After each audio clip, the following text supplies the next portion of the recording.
बिस्मिल्लाहिर्रहमानिर्रहीम। अस्सलाम वालेकुम व रहमतुल्लाहि व बरकातुहू। ईद उल फितर की कुछ सुन्नतें। नंबर 1, ईद का चांद देखकर तकबीरात कहना शुरू करना। नंबर 2, तकबीरात अल्लाह अकबर, ला इलाहा इल्लल्लाह, वल्लाहु अकबर वल्लाहुल हम्द। तीसरा, नमाज ईद उल फितर से पहले सदका फितर अदा करना।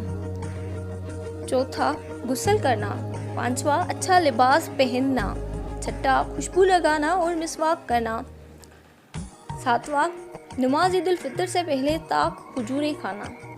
आठवां, नमाज ईद उल फितर के लिए ईदगाह जाना। नौवां, ईदगाह पैदल जाना। 10वां, अपने दोस्तों अहबाब के साथ ईदगाह जाना। 11वां, घर से ईदगाह जाने तक तकबीरात कहना। 12वां, तकबीरात अल्लाह अकबर, ला इलाहा इल्लल्लाह, वल्लाहु अकबर वल्लाहुल हम्द। 13वां, नमाज ईद उल फितर के लिए एक रास्ते से जाना और दूसरे रास्ते से वापस आना। 14वां, ईद उल फितर की मुबारकबाद इन अल्फाज में देना।